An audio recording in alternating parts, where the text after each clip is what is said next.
नमस्कार। हमारे साथ आज सुहेल देव भारतीय समाज पार्टी के राष्ट्रीय अध्यक्ष ओम प्रकाश राजभर जी हैं, प्रदेश सरकार के पूर्व कैबिनेट मंत्री हैं। किन्हीं कारणों से भारतीय जनता पार्टी के साथ आपका लंबा संबंध नहीं रहा, आपने सत्ता छोड़ी, सत्ता का मोह छोड़ा और अब अपनी पार्टी को लेकर संघर्ष के रास्ते पर हैं। सुहेल देव भारतीय समाज पार्टी का गठन उन्होंने 2001 के बाद में किया है, लेकिन राजनीति में वो कांशीराम के साथ आए थे। कांशीराम की राजनीति से प्रभावित होकर उन्होंने राजनीति की शुरुआत की थी। बाद का उनका कैसा सफर रहा है, किस तरह से उन्होंने राजनीतिक मुकाम पाया है, आगे उनकी क्या रणनीति है, इन सब विषयों पर हम उनके साथ एक लंबी चर्चा करेंगे। हमारे साथ इस चर्चा में हमारे संपादक राजकुमार सिंह जी भी जुड़ेंगे। कुछ तकनीकी कारणों से अभी वो जुड़े नहीं हैं, लेकिन तब तक हम लोग बात शुरू करते हैं। राजभर जी, आपका स्वागत है। आप उत्तर प्रदेश की थैंक यू। राजनीति के एक मजबूत स्तंभ हैं और कहा जा रहा है कि आप अकेले ही सबको ललकारते रहते हैं। कहाँ से मिलती है आपको ये ताकत साहब, ललकारने की इतनी? गरीबों से, वंचितों से। उनके पास वो ताकत है कि देश की सत्ता पे बैठा देते हैं नेता को और देश की सत्ता से उतार देते हैं।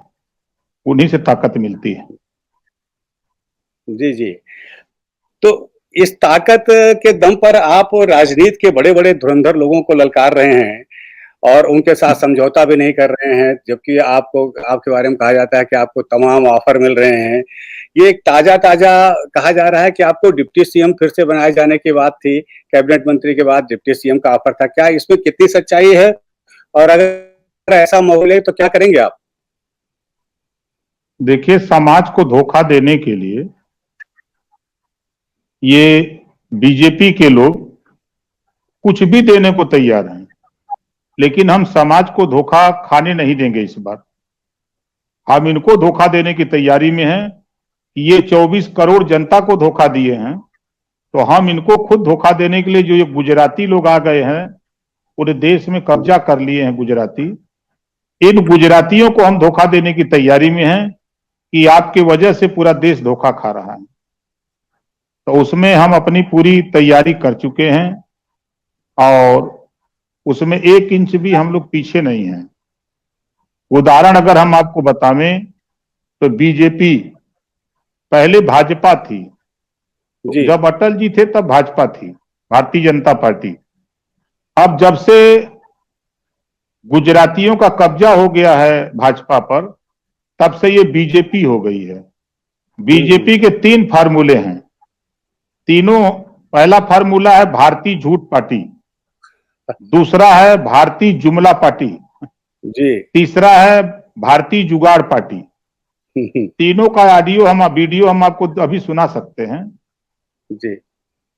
अभी वो मोबाइल हम आपको दिखा देते हैं, सुन लीजिए। हम हाँ। भारतीय झूठ पार्टी इनको क्यों कहते हैं, आप जी। उठा के देखिए।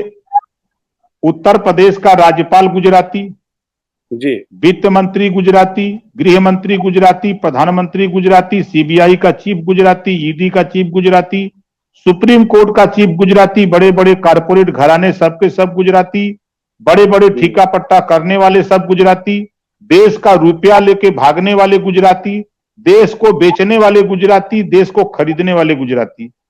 अब इससे बड़ा प्रमाण हम आपको क्या दे सकते हैं? जो देश को बर्बाद करने पर तुले हुए लोग हैं, इनका जवाब इसी नाते हम देते हैं कि इनके विषय में हम सब कुछ जानते हैं। इस नाते हमने जैसे आपको पहले कहा ना कि ये बीजेपी माने भारतीय झूठ पार्टी, अब इनका स्लोगन हमारे देश के प्रधानमंत्री माननीय नरेंद्र मोदी जी का सुन लीजिए, ये बोल रहे हैं।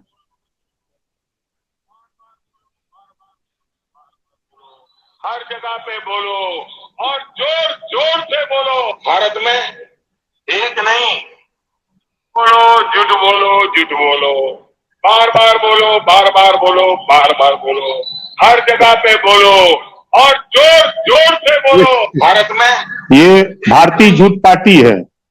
अब भारतीय जुमला पार्टी सुन लीजिए।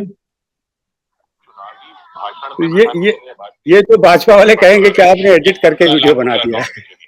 अरे मैं थोड़े एबीपी चैनल का है, देखिए सुनिए ना। अकाउंट में 15 लाख रुपए कभी नहीं जाता, वो हमको भी मालूम है और आपको भी मालूम है, जिसकी जनता को भी मालूम है। भाषण देने का एक तरीका है जुमला, वो इसलिए बैंक अकाउंट में कभी पैसा नहीं जाता।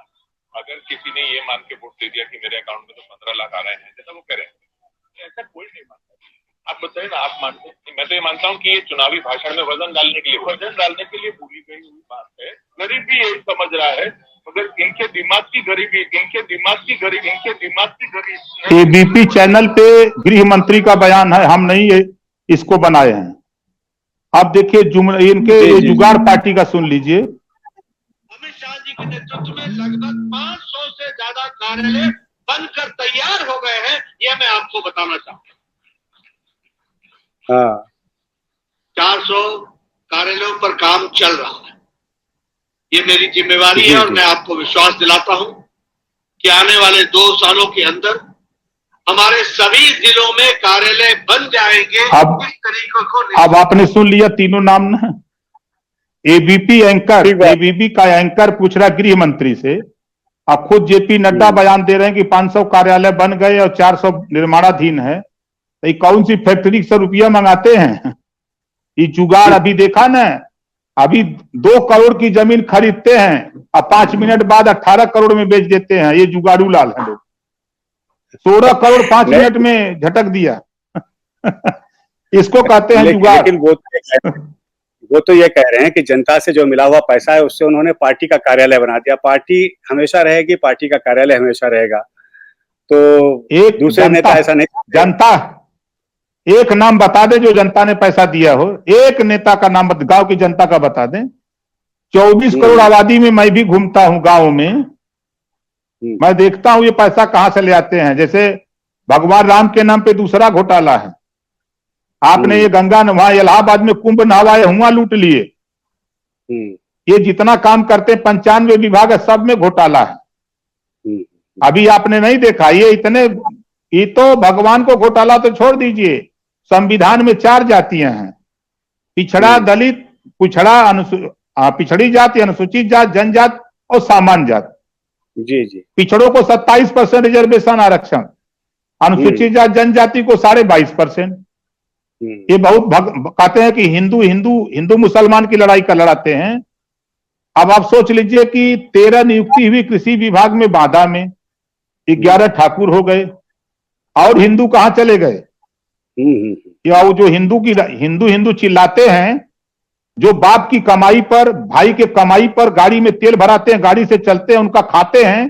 कुछ ऐसे अंधभक्त हैं जो बीजेपी की वकालत करते हैं। जिस दिन उनको कमा करके अपने बीवी बच्चों को खिलाना होगा, गाड़ी में तेल भराना होगा, उस दिन उनको मालूम होगा कि हो कारा देश में। एक आपने देखा ये हिंदू के ठेकेदारों का। दूसरा बता दूं, 69,000 शिक्षक भर्ती, 5,844 पद पिछड़ों का योगी जी ने लूट लिया, सामान्य वर्ग को दे दिया। 68,500 भर्ती में 22,000 लूट लिया, वहीं 12,460 में ले जाके कोर्ट में लटका दिया, अपने लोगों का करा लिया।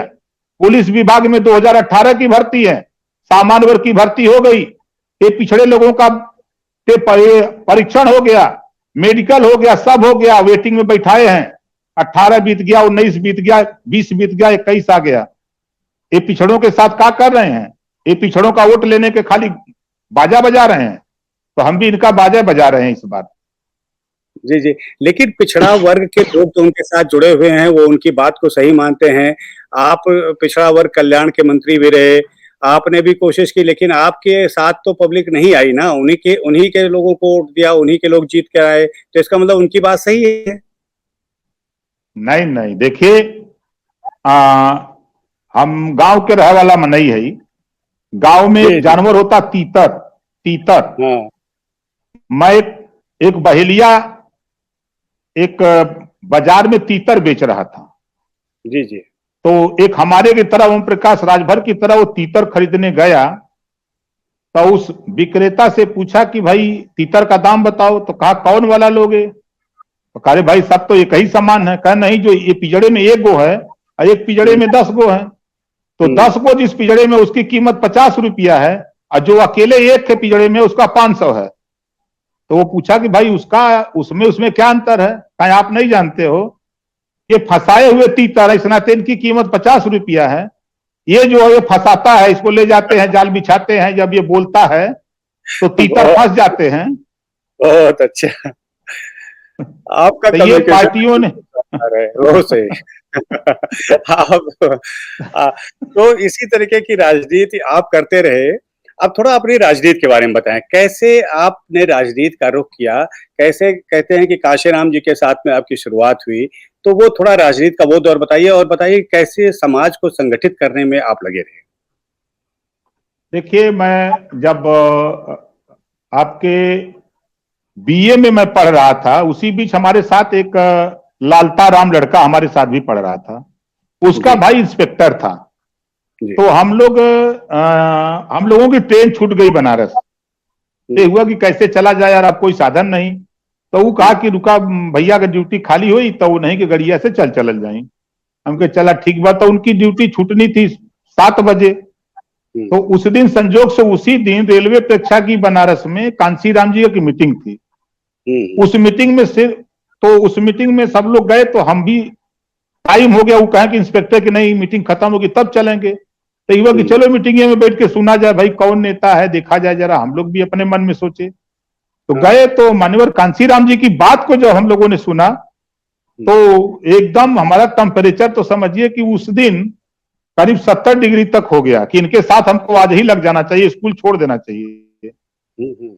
फिर मीटिंग खत्म हुई। खत्म होने के बाद फिर हम लोग आए, रास्ते में विचार विमर्श करते रहे। फिर उसके बाद तो हमारे एक स्टेशन सुपरिटेंडेंट थे सनवारी राम, बाबतपुर रेलवे स्टेशन पर। जी जी। तो हम लोग अक्सर ट्रेन पकड़ने जाते थे, तो उनसे मुलाकात होती थी। तो शिक्षा पीरियड में जानते ही हैं कि बच्चों का जो जोश जुनून होता है।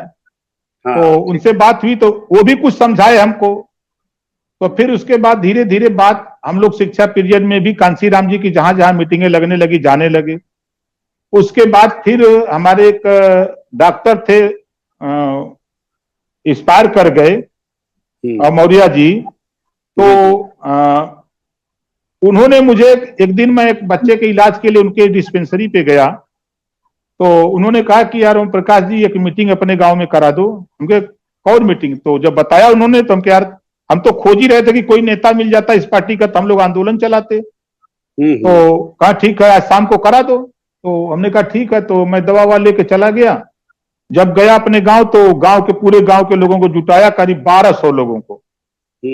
तो डॉक्टर साहब गए, तो ये देखे थे कि हम महाराज यहाँ सभा की कल लगाए हैं कि ये चौपाल लगाए हैं? हमके गंगा में सूचना है, लोग आ गए हैं।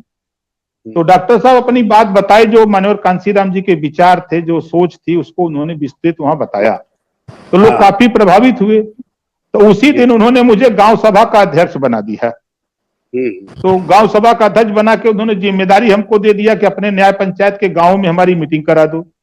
तो हम गांव गांव मीटिंग कराने लगे थे। फिर उन्होंने हमको न्याय पंचायत अध्यक्ष बना दिया। फिर उन्होंने हमको ब्लॉक की जिम्मेदारी दिया, तो ब्लॉक में उपाध्यक्ष बना के काम शुरू कराया। फिर उसके बाद इसी तरह हम काम पे लगते रहे, वो पढ़ते रहे, लगते रहे, मीटिंग करते कराते रहे। तो फिर हमने तहसील का अध्यक्ष बन गया, अपने सदर तहसील का। फिर उसके बाद दौर इसी तरह चला। फिर 95 में पंचायत एक्ट लागू हुआ, तो पत्नी को जिला पंचायत बना लिया। जब जिला पंचायत बना लिया, तो उसके बाद चुनाव हुआ, तो हम 5 राजभर जीते थे। तो हमने कहा कि यार देखो, लोग कहते हैं कि भर बहुत बिकाऊ होते हैं, तो चलो हम लोग टिकाऊ बनाया जाए। तो लोगों ने कहा कि कैसे? हम के चलो पर्चा भरा जाए, कुछ सीखा जाए हम लोग। तो फिर हमने पर्चा भरवा दिया। रमेश राजभर को लड़ाए, 5 लोग थे, 5 वोट मिला हम लोगों को, कोनो दिए वो नहीं किए वोट हो। तो एक संदेश गया जिले में, बनारस में संदेश गया कि भाई दुनिया तो बिक गई, लेकिन ये राजभर नहीं बिका। 5 वोट था, 5 वोट ये पाया। फिर उसके बाद चुनाव हुआ, 96 में चुनाव हुआ। तो कांशीराम जी ने कहा कि तुम बहुत मेहनत करते हो, तुम चुनाव लड़ जाओ। तो हमने कहा साहब आदेश होगा तो लड़ जाएंगे। 96 में चुनाव लड़ गया, और कांग्रेस से समझौता था। संजोग से कांग्रेस के नेता वहां नहीं माने, बागी लड़ गए। तो मैं भी चुनाव लड़ा, 1676 वोट से हार गया। हारने के बाद फिर आगे अब हुआ कि क्या किया जाए। उसी बीच हमारे भाई की तबीयत खराब हो गई। पिताजी सीएल में काम करते थे, तो बीएचयू में भाई भर्ती था 8 महीना। उसी बीच मैं बनारस में टेम्पू चलाने लगा। रात को टेम्पू चलाते थे और दिन में पढ़ते थे। फिर उसके बाद भाई ठीक होके आया, घर लेके आए तो ये हुआ कि अब क्या किया जाए, तो खेती किया जाए। तो हम लोगों ने टेम्पू बंद करके हम लोगों ने कमर्शियल खेती शुरू किया। तो भंटा, टमाटर, आलू, गोभी, पालक, चौराई, ये कमर्शियल खेती हमने शुरू किया और ले जाके बेचने लगे बाजार में। जी जी 2 साल हम चारों भाई मिलकर के खेती किए खूब टनाटन। कृषि विभाग में मंडल में फर्स्ट आए थे हम, आलू में, सलगम में, टमाटर में। तो हमको 500 रुपया इनाम भी मिला। क्या फिर बात। उसके बाद ये फिर हमने सोचा कि भाई एक ईसीएल में नौकरी पा गया बीना, तो हमने कहा कि यार अब क्या किया जाए। तो फिर हमने एक जीप खरीदा 50,000 रुपए की मात्र। तो खड़ी थी तो उसको ले आए, करीब 60,000 रुपया लगाए। फिर उस जीप बनाए तो हुआ कि ड्राइवर रखेंगे तो उसको तनख्वाह देनी पड़ेगी, चलो हम चलाते हैं। ये तो फिर अपनी लोड पर जो टेम्पो चलाने वाला काम जीप में आ गया। जी, फिर तो आगे। फिर हम सिंधोरा फूलपुर में हमने करीब 6 महीने अपने हाथ से जीप चलाया। फिर उसके बाद ड्राइवर रख दिया। तो लोकल होने के नाते जो भी अरे नेता का गाड़ी हो, काके रहा नेता के दिया ही। ड्राइवर जब सुबह जाता था, कहा साहब तेले का पैसा था, नहीं तो गाड़ी डोली न। अरे क्या कमाते नहीं हो, कहा जो सब पैसा नहीं देते हैं। जब आपकी गाड़ी में बैठ जाते हैं, उतर जाते हैं, तो कहते हैं जाकर नेता से कह दिया। अब चूंकि उसी क्षेत्र में हम राजनीति करते थे, जी जी तो फिर जीप को हमने बेच दिया जीप को। तो बेच करके फिर अपना तब हम राजनीति में सक्रियता बढ़ा दिया। और फिर उसी बीच में कुछ बिंदुओं को लेकर के बहन जी से झगड़ा हो गया, मायावती जी से। जी जी जी 2002 में झगड़ा हो गया, फिर हमने छोड़ दिया पार्टी। और तो फिर 2002 में ही हमने मायावती जी से मामला देखिए, नाराजगी देखिए हमारा सिर्फ इतना था कि अति पिछड़ों की उपेक्षा हो रही थी। बहन जी को अधिकारियों ने घेर रखा था, सही बात बताते नहीं थे। और क्योंकि जब हम सही बात कहते थे तो हमारे ऊपर गुस्सा जाती थी। अब जैसे एक बार चर्चा हुई कि भाई हमने उनको सलाह दिया कि बहन जी जो निर्णय आपने लिया गलत लिया है। कहा बताओ, तुम ही जानकार हो। क्योंकि बहन जी आपको समझाया गया कि पहले शेड्यूल कास्ट की भर्ती कर दो, उसके बाद बैकवर्ड का आरक्षण का भर्ती कर दो, तब सामान्य का करो, जनरल का। तो बहन जी इसके पीछे चाल आप नहीं समझ पा रही हैं कि जो बच्चे ब्रिलियंट हैं वो तो रिजर्वेशन में आ जाएंगे, लेकिन जो बेचारे सामान्य वर्ग में अपने विद्वत्ता से वहां नौकरी पा जाते, तो उनको तो आरक्षण में भेज दिया जा रहा है। जो आरक्षण में नौकरी पाने वाले वहां जाएंगे तो फेल हो जाएंगे। तो कहा कि नहीं बात तो तेरी सही है, ये पहले क्यों नहीं बताया। हमने कहा बहन जी आप सुनबे नहीं करती हैं तो पहले कैसे बता दें। ठीक बात। फिर बनारस में schedule caste schedule tribes ISPCS coaching centre खोला। तो हमने कहा बहन जी वहां कुछ बैकवर्ड के भी बच्चों का एडमिशन होना चाहिए, क्योंकि हम लोग तो बैकवर्ड हैं, हम लोग आपके साथ हैं। तो क्योंकि हम लोगों के उस समय नेता सुखदेव जी और रामाचल जी हुआ करते थे, तो ये लोग कहे कि झगड़ा मत करो, पार्टी अभी नई नई सत्ता में आई है, झगड़ा फगड़ा ना करो भाई, तुम बहुत झगड़ालू हो। हम क्या झगड़ा की बात नहीं कर रहे हैं, हम तो कह रहे हैं भाई इसमें कुछ बच्चे एडमिट होते 25-50 तो कम से कम जो ना पढ़ के निकलते, कुछ होता। उसको भी उन्होंने नहीं माना। फिर बाबा साहब डॉक्टर अंबेडकर जी के नाम पर अंबेडकर ग्राम विकास योजना चली। तो उसमें हमने सुझाव दिया मीटिंग में कि बहन जी कोई भी गांव अंबेडकर हो रहा है तो उसमें जो भी जातियां हैं सबके यहाँ सड़कें बने, हैंडपंप लगे, बिजली के खंभे लगे, जो भी व्यवस्था उसमें विकास की जा रही है पूरे गांव का हो। लेकिन अधिकारी बहन जी को ऐसा गुमराह करके वो खाली चमार बस्ती में ही उसको ले जाकर के झोंक दिए। अब उसका गुस्सा हुआ कि लोग नाराज होने लगे, वहीं जो और शेष जातियां थी नाराज होने लगी। तो ये RSS और संघ के लोग वहां लगे रहे बदनाम करने के लिए। तो उससे इसी तरह होते होते काफी तू मैं होने लगा हमारा। तो फिर हमने कहा कि झगड़ा करना अच्छी बात नहीं, छोड़ो चलो। तो छोड़ दिए, चले आए हम। हिस्सेदारी नहीं, भागीदारी नहीं। हाँ हाँ जी। आप बता रहे हैं कि सुखदेव राजभर और रामअचल राजभर उस समय आपके नेता थे। तो अभी बताया जा रहा है, चर्चा आ रही है कि रामअचल राजभर से आपकी अभी मुलाकात हुई है। क्या है इस मुलाकात में, फिर कैसे ये दो राजभर फिर से इकट्ठा हो रहे हैं?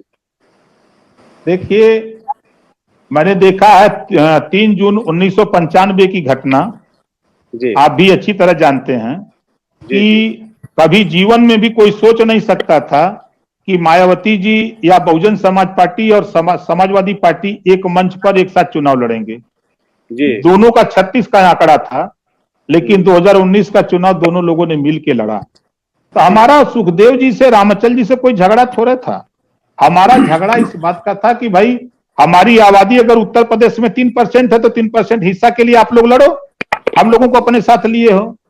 तो अब चूंकि भाई अब जैसे होता है ना कि किसी के किराए के मकान में रहिए और वो रहने के लिए दिया हो, आप ले जाके बकरी दूध के लिए बांध दीजिए, गाय बांध दीजिए, तो मालिक देखेगा तो खोल के कहेगा लेके जाओ, निकलो भगो यहां से। तो वहां अब जो इन लोगों के सामने परिस्थिति रही, पूरा समाज जानता है, पूरा देश जानता है। आज ओम प्रकाश राजभर इस नाते में गया कि समाज के बड़े लीडर रहे हैं, आज भी लीडर हैं, बहुजन समाज पार्टी में लंबे समय तक 40 साल तक लगभग राजनीति किए हैं। अगर बहन जी ने निकाल दिया है तो हमने ये राय दिया कि भाई अगर आप बीजेपी में जाओगे तो समुद्र है, वहां पता नहीं लगेगा। आप किसी भी बड़ी पार्टी में जाओगे, अब बची हुई पार्टी तो दो ही है, 3 पार्टी है, बीजेपी या कांग्रेस या बस सपा। तो कांग्रेस का भी कोई मतलब नहीं है, 2 पार्टियां हैं, दोनों में जाओगे आप तो कोई मतलब नहीं है। आप कोई मुख्यमंत्री तो आपको बनाएगा नहीं भैया, आपको एमएलए और मिनिस्टर है बनाएगा। तो एमएलए मिनिस्टर बनना है तो आप मेरे साथ आओ। जो हमारे साथ 10% 15% वोट नहीं जुटा है, आप साथ आ जाओगे तो वो भी आ जाएगा, तो बड़ी ताकत हो जाएगी। और समाज में भी मैसेज जाएगा कि 2 बड़े नेता एक साथ अब मिलकर के समाज की लड़ाई लड़ रहे हैं। और हम लोग किसी भी दल से मोर्चा बना हुआ है, हमारे मोर्चा का खुला विकल्प है, चाहे बसपा समझौता कर ले चाहे सपा कर ले, तो आराम से हम लोगों को 20-25 सीट ले लेंगे। तो लड़ो, जहां से लड़ना है लड़के एमएलए बनो, उसके बाद समझौते में तय कर लिया जाएगा कि भाई हमको कैबिनेट मंत्रालय चाहिए, हमको ये राज्य मंत्री चाहिए, सब बात हो जाएगी। तो आप मंत्री भी बन जाना, अपना मंत्रालय का भी आनंद लेना और समाज की लड़ाई लड़ना। जब आप स्वतंत्र रहोगे, देखो ओम प्रकाश राजभर अकेले सदन के अंदर अकेले 403 एमएलए हैं और अपनी पार्टी से 4 एमएलए लेकर के आज पूरे देश को चुनौती दे रहा हूं। बिल्कुल। तो साथ आप आ जाओगे तो समाज में भी लोग आपको इज्जत करेंगे, हाथों हाथ उठा लेंगे, बड़ी ताकत होगी। तो कल मेरे मिलने का यही मकसद था, उनको सुझाव दिया कि आप आइए पार्टी में, राष्ट्रीय प्रवक्ता बन जाइए, चाहे राष्ट्रीय उपाध्यक्ष बन लीजिए, जो भी जहां भी पद बनना है, जो भी करना है करिए। आगे लोकसभा लड़ना है, लोकसभा लड़िए, जाइए, सरकार किसी की बनती है उसमें शामिल होकर मंत्री बनिए। तो हमने खुला ऑप्शन दिया कि यहाँ आप भाई की हैसियत से रहोगे और समान इज्जत पूरा समाज करेगा। और जहां जाओगे तो वहां तो भाई क्षणिक तो बड़ा इज्जत करते हैं सब, हम तो देखे हैं ना। क्षणिक तो आपको तो ओम प्रकाश जी हमारे संवाद से जुड़ गए हैं, राजकुमार सिंह जी, आप सब पूछे कुछ।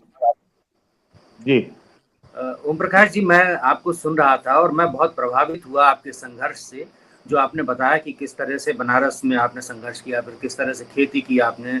और ये बात जो भी कांशीराम जी के साथ पुराने जुड़े हुए लोग हैं, उनमें से ज्यादातर इसी संघर्ष से निकलकर सामने आए।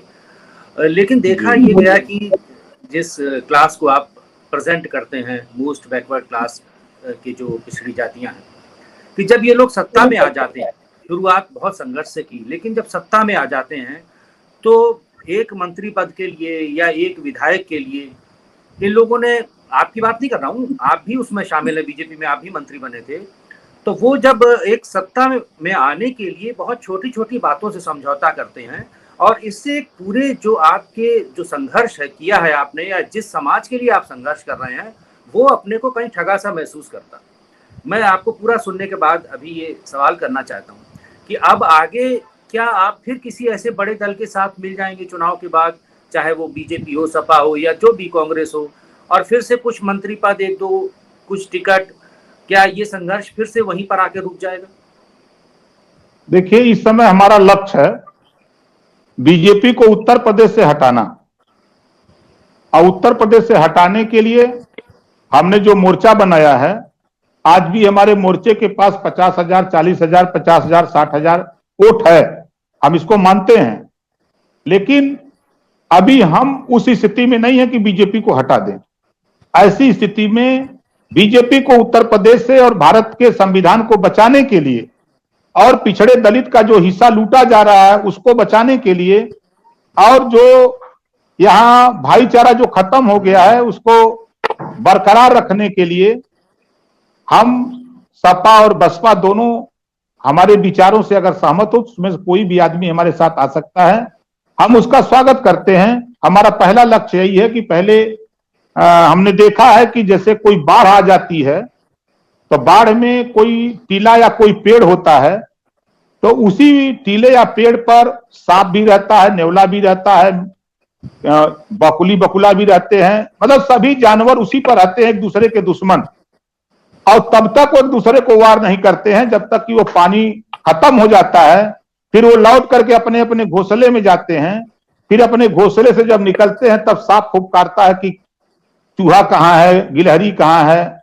फिर उसके बाद चूहा अपना खोजता है, बकुला अपना खोजता है, सब जानवर एक दूसरे पे फिर वार करने लगते हैं। इस समय हमारी सोच है कि हम सब लोग मिलकर के, पहले जो संघ के लोगों ने जो साजिश रचा है कि संविधान को नहीं मानते हैं, ये देश में भाईचारा नहीं चाहते हैं, ये हिंदू बना करके गुमराह करके वोट लेना चाहते हैं, हिंदू मुसलमान में बांट रहे हैं। आप बताइए, जिस चीज की लड़ाई होनी चाहिए उसको तो ये नहीं लड़ते हैं। आज जरूरत है देश में, ओम प्रकाश, आज देश में हमारा झगड़ा आपने देखा ना कि तमाम एमएलए हुए। जी, आप मुझे सुन पा रहे हैं? ओम प्रकाश जी, आप तक आवाज आ रही मेरी? आवाज सर, आवाज आ रही, आवाज नहीं आ रही? जी जी बताएं। अब आ रही? मेरी आवाज मिल रही है आपको? आ रही बोलिए। अच्छा, मैं आपने बड़ा दिलचस्प उदाहरण दिया, आपने उदाहरण बहुत दिलचस्प दिया है, और ये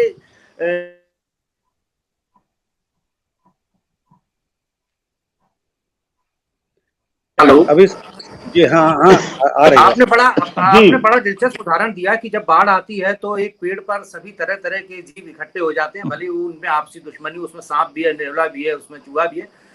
मैं आपसे ये जानना चाह रहा हूँ कि क्या स्पष्ट करेंगे कि चुनाव के बाद आप किसी भी हालत में बीजेपी के साथ नहीं जाएंगे? पहला सवाल। इसके बाद मेरा दूसरा सवाल भी आपसे इसी मुद्दे पर।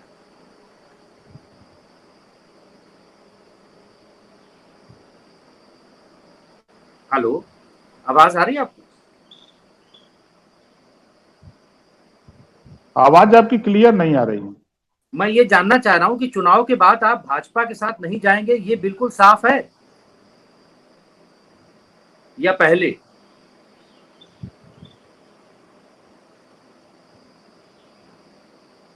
कुछ सिग्नल प्रॉब्लम हो रही है सर। नैया है, बीजेपी डूबती हुई नैया है। उस नैया पर जो सवार होगा वो मर जाएगा, जिंदा नहीं बचेगा। हम उस डूबती हुई नैया को, हाँ जी, आप बात पूरी कीजिए, आप बात पूरी करें। उस डूबती हुई नैया को हम और डुबाना चाहते हैं ताकि ये फिर कभी उतराने ना पावे, उसी में डूब के ये मर जाए सब। अच्छा, लेकिन एक बात जो देखने में आई है ओम प्रकाश जी, कि 2014, 2017 और 2019 में उत्तर प्रदेश में ओबीसी वोट बड़े पैमाने पर भारतीय जनता पार्टी के साथ गया। मोदी जी खुद भी कहते हैं कि वो ओबीसी क्लास से आते हैं। तो जब उसके अलावा उन्होंने बहुत सारे अपने यहाँ पर नेता ओबीसी से उतारे, जिनमें केशव प्रसाद मौर्य जी हैं, स्वतंत्र देव जी हैं, आपके स्वामी प्रसाद मौर्य जी हैं, अनिल राजभर जी हैं। तो उन्होंने पूरी फौज खड़ी कर दी ओबीसी नेताओं की, और मुझे लगता है इसका फायदा भी उन्हें मिला पिछले 3 चुनाव में, क्योंकि ओबीसी ही निर्णायक वोट होता है सत्ता में लाने के लिए उत्तर प्रदेश में, ये हम सब जानते हैं। तो ये एक बड़े पैमाने पर, पिछली बार आप भी उनके साथ थे, बड़े पैमाने पर भारतीय जनता पार्टी के साथ गया। तो आपको क्या लगता है कि 2022 के चुनाव में ये वोट एकदम से छिटक जाएगा उनसे? मुझे तो अभी ऐसा नहीं लग रहा, क्योंकि उनके पास ओबीसी नेताओं की एक बड़ी फौज है। जी देखिए, पहला तो सवाल आपने किया कि मोदी जी ओबीसी हैं, ये गलत बात है। मोदी जी जब मुख्यमंत्री थे तो ये पहले बड़ी जाति की गोल में थे, तो इन्होंने शामिल कराया गया, आरएसएस के लोगों ने इनको पिछड़ी जाति की कैटेगरी में रखा गया, इनकी जाति को। इसका इतिहास उठा लीजिएगा गुजरात से, ये पिछड़ी जाति के नहीं है। अगर ये पिछड़ी जाति के हैं तो रोहिणी आयोग कहाँ गया? 2007 जुलाई 2017 का बना हुआ रोहिणी आयोग, क्या उन्हें मोदी जी को नहीं दिखाई देता रोहिणी आयोग? क्या ये राष्ट्रीय पिछड़ा वर्ग आयोग बनाए हैं, क्या उसको दिखाई नहीं देता है? ये पिछड़े समाज के जो नाम ले रहे हैं लोडर लोग हैं, लोडर। ये लोडर लोग बैठ करके खाली मजदूरी के लिए करते हैं, इनको एमएलए बनना है, मंत्री बनना है। पिछड़ों का हिस्सा लूटा जा रहा है। 1700 थाने हैं, 52% आबादी पिछड़ों की, 22.5% शेड्यूल कास्ट शेड्यूल ट्राइब्स की। हिस्सेदारी की बात जिस दिन ये काम बात करेंगे तो मार के भगा दिए जाएंगे ये लोग। क्या बात करते हैं ऐसे लोडरों की? ये लोडर लोग हैं, समाज की नहीं, अपनी खुद पेट भरने की बात करते हैं। समाज में जाके बात करते हैं कि नहीं हम ये करेंगे वो करेंगे। जब पिछड़ों के छात्रवृत्ति शुल्क प्रतिपूर्ति के सवाल पे सदन में मैं आवाज उठा रहा था, 7 लाख बच्चे सामान्य वर्ग के, उनको बजट अलाट होता है 1200 करोड़। अब 25 लाख बच्चे पिछड़ी जाति के, उनको अलाट होता है 600 करोड़। जब मैं लड़ रहा था, यही जिसका नाम आप ले रहे हैं, यही लोग विरोध कर रहे थे, गलत कर रहे हो, गलत कर रहे हो। हम गलत कर रहे थे। आओ चलो गांव में मारेंगे इस बार पिछड़े समाज के बच्चे, खोज रहे हैं लाठी डंडा लेकर के, ये चले मैदान में। और तो और जो आप कह रहे हैं ना, ये सपा बसपा कांग्रेस की देन है कि बार बार ये धोखा दिए पिछड़ों को, दलितों को। तो ये अपना स्वार्थ लेने के लिए कि अब मिल जाएगा, अब मिल जाएगा। कभी कांग्रेस ने नहीं दिया तो लोग सपा में, सपा नहीं दिया बसपा में धोखा होता गया। 3 लोगों ने टेस्ट लेने के लिए ये लोग बीजेपी में गए हैं। अब देखिए हम आपको बता दें कैसे इस कोरोना में ये बीजेपी के लोग कोर्ट का जुगाड़ कर रहे थे। जब इनको ऑक्सीजन का, वेंटिलेटर का, बेड का, अस्पताल की व्यवस्था करनी चाहिए तो ये वोट का व्यवस्था कर रहे थे। जिस परिवार में कोई बीमार हुआ कोरोना से, वो अस्पताल में जाकर के गेट पर रो रहा है, भर्ती नहीं हुई, रोते रोते उसका मरीज मर गया और मर गया लेके घर चला आया। दवा नहीं मिल पाई, बेड नहीं मिल पाया, ऑक्सीजन के लोग मर गए। वो इंतजार कर रहे हैं। बांदा से लेके बलिया तक गंगा जी में लाश तैर रही थी। ये गंगा माई को साफ करने आए थे ना, ये लाश तैराने आए थे। और उठा के देखिए प्रयागराज इलाहाबाद में हिंदू धर्म की रीति रिवाज से दफनाया जाता है, जलाया जाता है, लेकिन हुआ क्या? जेसीबी से खन करके मिट्टी में दफनाया गया। कहां थे ये लोग? अब ये हमारे सूबे के मुख्यमंत्री हेलीकॉप्टर से तमिलनाडु, केरल, बंगाल ये वोट मांग रहे थे। इनको वोट चाहिए खाली पिछड़ों का, दलितों का। अब वो जमाना गया। अब पिछड़ा दलित कहता है कि बनत रही तब बनत रही, अब न बनी हमरे तोरे, रंजरा चाहे खुशी रहा, तू अपने घरे हम अपने घरे। अखिलेश जी आप बहुत शानदार, बहुत बढ़िया। ये आक्रोश भी है आपके समाज का भी और आपके वर्ग का भी है। और मुझे ये दिखता है, आपने अच्छा याद दिलाया। मुझे याद आता है कि सरकार में रहते हुए एक ऐसा अवसर आया था जब आपको अपने गांव की सड़क बनाने के लिए फावड़ा उठा करके आगे आना पड़ा था, फावड़ा चलाना पड़ा था। तो भी शायद यही स्थितियां रही होंगी। आप उसको अच्छे से बता सकते हैं कि वो क्या हालात थे, क्यों आप कैबिनेट मंत्री रहते हुए भी आपको अपनी सड़क बनाने के लिए फावड़ा उठाना पड़ा था? बीजेपी में जितने पिछड़े दलित हैं, गुलामी करें तो ठीक है, अगर वो काम की बात करें तो फिर बेकार हैं। मैं मुख्यमंत्री से लिखवाया कि हमारी 230 मीटर सड़क है, उसको पिच करवा दीजिए, साल भर बाद बेटे की शादी करनी है, सड़क बन जाएगी तो आवागमन के लिए ठीक हो जाएगा। तो उन्होंने लिख दिया। फिर हमने चीफ से मिला, फिर उसके बाद हमने लोक निर्माण मंत्री जिसका नाम लिया उनसे मिला, फिर मैं डीएम से मिला, फिर डीएम से कहा तो उन्होंने कहा नहीं बन जाएगी। साल भर हो गया। लखनऊ मुख्यमंत्री से 3 बार मैंने कहा उस सड़क को लेकर, जो मेरा खुद काम था। उसके बाद जो डिप्टी सीएम है उनसे मैंने कम से कम 7-8 बार कहा, डीएम से 4 बार 5 बार कहा, नहीं कोई सुना। तो एक दिन, जिस दिन शादी से उसके 2 दिन पहले अमर सिंह जी, उनको विदेश जाना था, तो हमसे कहें कि ओम प्रकाश जी आपके बेटे की शादी में हम 2 दिन पहले आएंगे, मुझे विदेश जाना है, मैं उस दिन नहीं रहूंगा। हम कहे आइए सर, कोई दिक्कत नहीं। तब उस संजोग से बेचारे चले गए। अब जब वो गए उस सड़क पर तो पता लगा कि सड़क में गड्ढा है कि गड्ढे में सड़क है। अब वो किसी तरह तो दरवाजे पहुंचे। अब जब घर पहुंचे, पानी उनी पिए तो कहा प्रकाश जी कुल तो ठीक है यार, ये बताओ कि मध्य मंत्री हो है, सड़क 200 मीटर नहीं बनवा सकते हो? हम तो सोचे कि कहीं गेटवा हमारा अगर कमजोर होता तो हम बाहर गिर जाते। तो हम नहीं बोले भाई, चूंकि हम मंत्री थे, अब क्या करें, हम भीतर भीतर हमको गुस्सा आ रहा था। फिर उसके बाद वो चले गए। जाने के बाद तो फिर मुझे एक हमारे मित्र के पार्टी के बड़े नेता के यहाँ शादी थी, मैं वहां चला गया। सुबह जब मैं लौटा 8 बजे, तो फिर मैं गाड़ी लेके मैं खुदा फंस गया। ड्राइवर हमारा बजा दिया तो हमको बहुत गुस्सा आया। हम कहे कि उतर गए पैदल, हम कहे तुम लेके गाड़ी आओ चलते हैं हम। तो फिर गए घर, तो दोनों बच्चों के लिए जिसकी शादी थी अरविंद की, अरुण को फरसा मंगाओ, फावड़ा मंगाओ जल्दी। फिर गांव में 5-6 लड़कों को ललकारा, उसके बाद तो 25 लड़के फावड़ा लेके आ गए। अब चूंकि अब गांव में लोग जानते हैं कि नेता जब निकल लेता है तो सब पीछे पीछे भागने लगते हैं। अब आए तो हम अपना शुरू किए, चलो यहीं से सड़क बनानी है। अब सब लोग लपट गए, अल्लाह का लपट करके जो गड्ढे थे उसको भर दिया, बाकायदे ठीक ठाक कर दिया, रास्ता बनवा लिया। हम इनके भरोसे थोड़ा रहते हैं। अरे हम तो जानते हैं खुदा उसी की मदद करता है जो खुद अपनी मदद के लिए तैयार होता है। तो हमने बना लिया। उसके बाद इनके मुंह पर तमाचा मार दिया कि देखो पूरे देश में बाजा बज गया कि जब जिस सरकार में पिछड़े समाज के मंत्री की सड़क नहीं बना सकते तो हिस्सेदारी क्या देंगे। ये बात साबित करा दिया इनको ना जी। लेकिन आप कहते हैं आप उनके भरोसे नहीं हैं, और भाजपा के लोग कहते हैं कि आपने अपना दल के साथ में समझौता किया, कौमी एकता दल के साथ समझौता किया, लेकिन कामयाबी आपको भाजपा के साथ ही मिली। भाजपा के साथ आने से, गठबंधन करने से ही आपकी सत्ता में पहुंच बनी और आप मंत्री बने, और आप भाजपा को कहते हैं कि उन्होंने कुछ किया नहीं आपके साथ। 14 साल भाजपा भी गिड़गिड़ाती रही लोगों के यहाँ। 14 साल जब ओम प्रकाश राजभर का साथ मिला तब भाजपा को सत्ता मिला। ही नहीं बताते हैं सब ही नहीं बताते हैं। 14 साल ये गिड़गिड़ाते रहे, भीख मांगते रहे, कोई पूछा नहीं। जब ओम प्रकाश राजभर खिलवाड़ नहीं है। उत्तर प्रदेश में हमारी आबादी 3% है, लेकिन पूर्वांचल में 150 सीटें हैं। 12 से लेके 22% वोट अकेले खाली हमारी बिरादरी का है। यही वजह भटपैया परेशान है कि अब का हुई जब 12 से 22% कहीं जुट जाई तो हमारी हालत खराब। बसपा का साथ छोड़ दिया तो बसपा आज देखिए कहां खड़ी है। हमने अब बीजेपी का साथ छोड़े हैं ना, देखिएगा पानी पी पी के गरियावत वोटर की आवत है नहने के। हमारा नेता इतना मेहनत करता, सही बात बोलता है तो नहीं सुनते हैं। जाए अभी परसों गिनती हुई है बनारस प्रधानमंत्री का लोकसभा और मिनिस्टर की विधानसभा।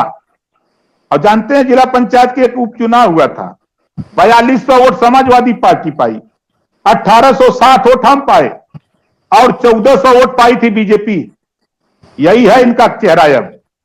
अब एक बलिया का उदाहरण बताऊं, एक जिले का खाली, इनके 4 सांसद हैं, 2 लोकसभा 2 राज्यसभा, 5 विधायक हैं, 2 मिनिस्टर हैं वहां, 1 मिनिस्टर प्रभारी है जिसका नाम आप बता रहे थे, 3 मिनिस्टर हो गए। और जिला पंचायत जीते कैसे 7 गो, बसपा जीती 5 गो, सपा जीती 10 गो, हम जीते 12। अपनी औकात नाप ले। वही मऊ में ये जीते हैं 4 गो, ओम प्रकाश राजभर जीते हैं 6 गो। उनकी राष्ट्रीय पार्टी है, दुनिया की सबसे बड़ी पार्टी है। बोलते हैं ये भाजपाई, बता तो रहा कि ये झूठ बोलने वाली पार्टी है।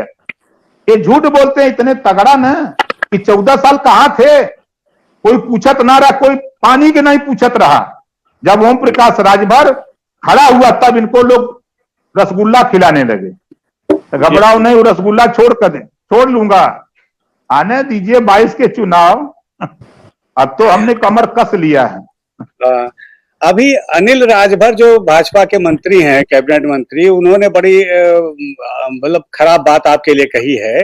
क्या वो आप ऐसे राजभर नेता होने के नाते कह रहे हैं या भाजपा के दम पर बोल रहे हैं? क्यों बोल रहे हैं ऐसा? वो ये भाजपा बोलवाती है। जितने भी पिछड़े समाज के नेता रखी है इसी नाते रखा है ना। वो जैसे नहीं कि गांव कमरे में स्विच लगा होता है लाइट का, तो कौन सा बल्ब कब जलाना है, तो उसी हिसाब से बीजेपी इस तरह पाल के रखी है ये लोडर, या यूं कह लीजिए तीतर। तो ये लोडर तब बोलते हैं जब वहां से आदेश होता है कि अब तुम बोलो नहीं तो काम मामला बिगड़ रहा है, तो वहां से दबाते हैं, कहीं पट से ही बोलने लगते हैं। लेकिन आपके बारे में भी कहा जाता है कि आप भी कई बार राजनीतिक मर्यादा लांघ करके बोलते हैं। आपके ऊपर एक मुकदमा भी भाजपा के लोगों ने इसीलिए कराया था कि आप बहुत खराब भाषा बोल गए थे। तो क्या एक नहीं, हमारे खिलाफ आज के तारीख में करीब 66 मुकदमे बीजेपी ने करा रखा है। एक नहीं, क्यों करा रखा है? ये जैसे जो कोई सही बोलता, पत्रकार सही बोला तो मुकदमा, अधिकारी बोला तो मुकदमा, नेता बोला तो मुकदमा, कोई व्यापारी बोला तो मुकदमा। ये हिटलर शाही करके रखना चाहते हैं। हम कह रहे हैं कि अगर हम तुमको नहीं पाएंगे तो गरियाएंगे तो जरूर है। तुम अगर हमको मारोगे, अगर हम कमजोर हैं तो हम तो गाली देंगे ही, इतना नहीं करने देंगे। अब उसको बुरा लग रहा है तो मैंने 2 लाइन का दोहा पहले ही सुना दिया है ना। अच्छा, ये बताइए कि अब क्या होगा 2022 में? आप गठबंधन जो बनाने की बात कर रहे हैं, क्या समाजवादी पार्टी के साथ मिलकर करेंगे ना चुनाव? समाजवादी पार्टी के साथ लड़ेंगे? देखिए, हमारा मोर्चा भागीदारी संकल्प मोर्चा है। हमारे मोर्चे में आज के तारीख में 65% वोट है। अगर जितने लोग इकट्ठा हैं उनकी जाति का खाली वोट जोड़ देंगे तो 65% है। तो 100 में 65 हमारा है, 35 में बंटवारा है। अब हमारी विचारधारा, हम साफ साफ चाहते हैं कि पूरे देश में, आप सर्वे करा लीजिएगा, पूरे देश में सबसे महंगी बिजली उत्तर प्रदेश सरकार गरीबों को बेच रही है। 76 पैसा में खरीदती है और 6 रुपया में ग्रामीण इलाके में बेचती है पर यूनिट, 7 रुपया पर यूनिट बेच रही है शहर में। हम चाहते हैं कि घरेलू बिजली जो गरीब, कमजोर, वंचित लोग अपने घर में इस्तेमाल करते हैं, घरेलू बिजली का बिल माफ किया जाए, गरीबों का इलाज फ्री में किया जाए, उत्तर प्रदेश में समान, अनिवार्य और फ्री शिक्षा, उत्तर प्रदेश में शराब बंद कर दिया जाए। गरीबों का हित ये लोग चाहते हैं। तो हम ये नहीं कर पाए तो हम सरकार बनाकर हम इस काम को करने की तैयारी में हैं। हम रोहिणी आयोग की रिपोर्ट लागू करेंगे, 31 जुलाई को आ रही है। लेकिन बाहरे प्रधानमंत्री ये कहते हैं पिछड़ों के नेता हैं। जिस दिन गठन किया 7 जुलाई को तो कहा कि 6 महीने में रिपोर्ट तैयार होगी। जैसे अदालत में है, तारीख पे तारीख, तारीख पे तारीख, तारीख पे तारीख, 12 तारीख लग गई। अभी फिर तारीख लगेगी 31 जुलाई को, देख लीजिएगा। इस तारीख पे तारीख लगा करके पिछड़ों को बकचोद समझते हैं। इतवा पारी नहीं कि बकचोद समझाट बना दी है सर। अब जान गए वहां सब पिछड़ा समाज का नेता। तो ये आने वाले दिनों में मैं आपको गारंटी के साथ कहता हूं, हमारी विचारधारा है, खुला हमारा दरवाजा है। हमारे दरवाजे में, हमारे विचार में, हमारे संघर्षों में बीजेपी को जो हटाना चाहता है, हमारे विचारकों से जो सहमत है, वो हमारे साथ आवे, उसका स्वागत है। चाहे वो बसपा हो, चाहे सपा हो, चाहे कांग्रेस। करिए जी। तो एक और आखिरी सी बात है, चूंकि आपकी पार्टी सुहेलदेव भारतीय समाज पार्टी है, बहुत सारे लोग नहीं जानते होंगे कि राजा सुहेलदेव कौन थे। आप चूंकि उनको फॉलो करते हैं तो मैं चाहता हूं कि इस इंटरव्यू में आप उनके बारे में भी थोड़ा बताएं। देखिए, अगर जब इस देश में शासक अंग्रेज था तो उसका संविधान था गजेटियर। उस गजेटियर में भर शासक के रूप में महाराजा सुहेलदेव को दिखाया गया है, दर्शाया गया है। यहां शासन था, जब मुगलों का शासन था तो उनका संविधान था आईने अकबरी, उसमें भी सुहेलदेव को भर शासक बताया गया है। अवध गजेटियर में भी भर शासक बताया गया है। लेकिन इन्हने के ओटे बदे इन्हने काका करी हन। अब हम आपको ले चलते हैं बनारस। बनारस में महाराजा सुहेलदेव जी की मूर्ति लगी है, वहां शिलापट लिखा हुआ है कि महाराजा सुहेलदेव राजभर। ये बसपा के गवर्नमेंट में बना है। अब ले आते हैं हम लखनऊ, लाल बाग चौराहे पर राजनाथ सिंह मुख्यमंत्री थे, उन्होंने मूर्ति लगवाई है लाल बाग चौराहे पर, वहां लिखा है सुहेलदेव राजभर। अब अमित शाह जी जब राजभर सम्मेलन में भाषण देते हैं तब सुहेलदेव राजभर कहते हैं। योगी जी राजभर जब राजभर सम्मेलन में जाते हैं तो राजभर कहते हैं। अब जितने भी अभी हमने देखा कि सुहेलदेव जयंती पर हजारों पोस्ट बन पड़ी, कई मिनिस्टरों ने डाला, कई पदाधिकारी बीजेपी के डाले, तमाम सपा बसपा के लोगों ने डाला। लेकिन ये आपको जानकारी के लिए मैं बता दूं, महाराजा सुहेलदेव जी ने देश की आजादी, देश को गुलाम होने से बचाया, देश की संपत्ति लूटने से बचाया।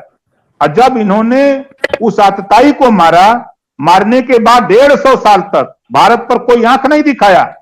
जो देश के लिए लड़ा, जो देश की संपत्ति को बचाया, ऐसे महापुरुषों का इतिहास देश के इतिहासकारों ने नहीं लिखा। 70 साल तक शासन करने वाले लोग, इन लोगों ने भी जिक्र नहीं सोचा। जब ओम प्रकाश राजभर 2002 से जब हमने शुरू किया, धीरे धीरे धीरे धीरे जय सुहेलदेव, जय सुहेलदेव, जय सुहेलदेव करते करते तब लोगों को लगा कि जय सुहेलदेव क्यों बोलता है, क्या बात है। तब धीरे धीरे चर्चा शुरू होने लगी, और शुरू होते होते जब मैंने तो कहा कि जो देश के लिए लड़ा उसका इतिहास तुम लोग नहीं लिखे भाई, ठीक किए, लेकिन जो मेहरारू के पीछे लड़ल बा वो करता इतिहास बा। राम रावण की लड़ाई, कौन योगदान भारत पे है राम का? राम ने सीता के लिए, अपनी पत्नी के लिए लड़ा है। हम चैलेंज के साथ कहते हैं, सत्ता में थे तब भी कहा हूं, आज भी कह रहा हूं, भगवान राम अपनी पत्नी के लिए लड़े। रावण को उन्होंने मारा अपनी पत्नी के लिए। कौरव पांडव की लड़ाई द्रौपदी के लिए हुई, औरत के लिए। आला उदल इंदल की लड़ाई रुकवा बेलवा चनवा के लिए हुई। ये लोग का रामायण लिख गल, महाभारत लिख गल, आल्हा गावा था, अजय देश बदे लड़ल बा ओकर नहुए नहीं। तो उसका नाम उजागर करने के लिए ओम प्रकाश राजभर ने 27 अक्टूबर 2002 को मैंने कसम खाई थी कि जब तक महाराजा सुहेलदेव को पताल से ला करके धरातल पे नहीं ला दूंगा तब तक मैं चैन से नहीं बैठूंगा। 14 साल गांव गांव गली गली घूम घूम करके जब मैंने शुरू किया उनके इतिहास को, तो मुझे खुशी उस दिन हुई जब British broadcasting corporation of London, BBC London से जब उनके विषय में जब बोलना शुरू किया संवाददाता रामदत्त त्रिपाठी, तब मुझे गर्व हुआ कि चलो अब पूरे दुनिया में महाराजा सुहेलदेव की चर्चा शुरू हो गई है। आपने देखा कि ओम प्रकाश राजभर ने मजबूर कर दिया देश के प्रधानमंत्री को। डाक टिकट, सारे महापुरुषों के डाक टिकट दिल्ली जारी होते हैं, और सुहेलदेव जी का डाक टिकट ओम प्रकाश राजभर की विधानसभा गाजीपुर में प्रधानमंत्री जाते हैं। क्यों जाते हैं? कि ओम प्रकाश को खत्म करो, नहीं ये जो 22% वोट है, 12 से 22% अलग अलग विधानसभाओं में, ये ओम प्रकाश के साथ चला आएगा तो हमारा 22 में क्या होगा, 24 में हमारा क्या होगा। तो ये वहां गए डाक टिकट जारी करने, फेल होकर लौट आए। आपने देखा कि टीवी पर हमारा उनका द्वंद्व चलता रहा। हमने कहा कि सुहेलदेव के आगे लिखो, भर मर्द हो तो बुला रहे हो हमको, नहीं लिखे। फिर उसके बाद जब ये लोग बड़ी कोशिश किए, जब सर्वे करा लिए कि 12 से 22% वोट ये कैसे मिलेगा, अब तो ये नकली जो लोडर लोग हैं नहीं जुटा पा रहे हैं। जितने लोडर इन्होंने पैदा किया, ये लोडर लोग तो वोट नहीं जुटा पा रहे हैं। तब हुआ कि लीडर को कैसे पकड़ा जाए। फिर इन्होंने हमको घेरने के लिए प्रधानमंत्री से बहराइच में सुहेलदेव की मूर्ति लगाने के लिए अनावरण किया। पूरे पूर्वांचल में, भारों में, गांव गांव बसें लगा दिया। लेकिन धन्य है राजभर समाज के लोग, बधाई देता हूं साथियों, आपने जो किया। इनकी जो डीएम, एसपी, आईबी, एमएलए, मंत्री, सांसद गांव गांव घूमते रहे, और राजभर जी लोग कहते थे कि सुनो, मानो पियर का झंडा, ओम प्रकाश राजभर जिंदाबाद, सुहेलदेव का नारा लगेगा तब हम बहराइच जाएंगे, वरना हम लोग जाने वाले नहीं है। कोई नहीं गया। जब इनकी ब्यूरो ने क्या कहते हैं, इनका इंटेलिजेंस जब रिपोर्ट दिया कि राजभर जी लोग तो नहीं सुन रहे हैं, तो ये दाव लगा दिए खड़ते। बड़ी चालाक है इन्होंने ना। 5000 अध्यापकों को जो है पुरस्कार करने के लिए बुला लिया, 10,000 बच्चों को पुरस्कृत करने के लिए बुला लिया। अब जब देख लिया कि अब क्या होगा, तब सोच रहे हैं कि अब तो राजभर सुनेगा नहीं, तो अब ये सब पगलान है। अब ये सब पागल होके घूम रहे हैं कि कैसे वोट मिलेगा, तो बड़ा वोट है। चलिए, आपके साथ ही अच्छी बातचीत रही, बड़ी अच्छी वार्ता रही। और चूंकि राजनीति का चक्र चलता रहेगा, आपकी पार्टी का संघर्ष जारी रहेगा, आपका संघर्ष रहेगा, 2022 के चुनाव आएंगे, उससे पहले हम लोग इस तरीके की और सारी कई चर्चा करेंगे, कई बार बातचीत करेंगे आपसे। इस बातचीत के लिए हम लोगों को समय देने के लिए बहुत बहुत धन्यवाद। नमस्कार। Thank you.